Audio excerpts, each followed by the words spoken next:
Welcome to my channel Medicine Guide. Sertraline is one of the safest and most commonly prescribed antidepressant medications. In this video we will discuss about some key facts about the pharmacology of sertraline. So let's start our discussion. But before that, please subscribe to my channel Medicine Guide. Key facts about pharmacology of safest antidepressat sertraline. Now we start with 1. Class of medication. Sertraline belongs to a class of drugs known as selective serotonin reuptake inhibitors, SSRIs. SSRIs work by increasing the levels of serotonin, a neurotransmitter, in the brain. 2. Mechanism of action. Sertraline primarily works by inhibiting the reuptake of serotonin in the brain. This means it allows serotonin to remain in the synaptic cleft longer, enhancing its effects in the brain and potentially improving mood. 3. Indications.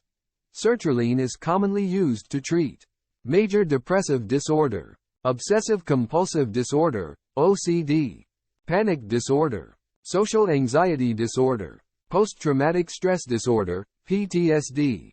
It may also be prescribed for other conditions, such as generalized anxiety disorder and premenstrual dysphoric disorder, PMDD. 4. Safety profile. Sertraline is considered one of the safest antidepressants available. It has a relatively low risk of causing severe side effects or overdose when compared to some other antidepressant classes, such as tricyclic antidepressants. 5. Side effects. Common side effects of sertraline may include nausea, diarrhea, dry mouth, insomnia, dizziness, and sexual dysfunction. These side effects are generally mild and tend to improve over time. 6. Dosage.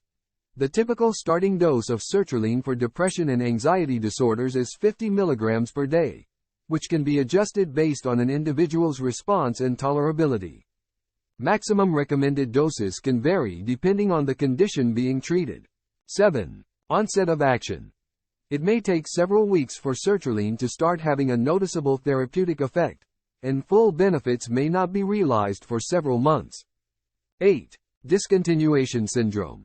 Like other SSRIs, sertraline may cause withdrawal symptoms if discontinued abruptly. It is important to taper the dosage under medical supervision when discontinuing the medication to minimize these effects. 9. Drug interactions. Sertraline can interact with other medications, so it's important to inform your healthcare provider of all the drugs you are taking, including over-the-counter and herbal supplements. 10. Special populations. Sertraline is generally considered safe for use in pregnant and breastfeeding women, but it's essential to discuss potential risks and benefits with a healthcare provider. It should also be used cautiously in children and adolescents, with close monitoring for any changes in behavior or mood. 11. Suicidal thoughts. It's important to be aware that some individuals, especially those under the age of 25, may experience an increase in suicidal thoughts when starting antidepressant treatment, including sertraline. Close monitoring by a healthcare provider is crucial, especially during the initial weeks of treatment. 12. Alcohol and sertraline. It is generally recommended to avoid excessive alcohol consumption while taking sertraline, as alcohol can interact with the medication and exacerbate its side effects. Please note that while sertraline is generally considered safe and well tolerated, individual responses to medications can vary. Always consult with a healthcare professional for personalized advice and guidance regarding the use of sertraline or any other medication. Side effects of sertraline. Like all medicines, sertraline can cause side effects in some people, but many people have no side effects or only minor ones. Some of the common side effects of sertraline will gradually improve as your body gets used to it. Some people who take sertraline for panic attacks find their anxiety gets worse during the first few weeks of treatment. This usually wears off after a few weeks, but speak to your doctor if it bothers you. A lower dose may help reduce your symptoms. Common side effects. These common side effects of sertraline happen in more than 1 in 100 people. There are things you can do to help cope with them. Feeling sick, nausea, headaches, being unable to sleep, feeling sleepy, diarrhea, dry mouth, feeling dizzy, feeling tired or weak. Keep taking the medicine, but speak to a doctor or pharmacist if the advice on how to cope does not help and a side effect is still bothering you or does not go away. Serious side effects. It happens rarely, in less than 1 in 100 people. But some people may have serious side effects when taking sertraline. Book an appointment with your doctor if you get changes in your periods, such as heavy bleeding, spotting or bleeding between periods.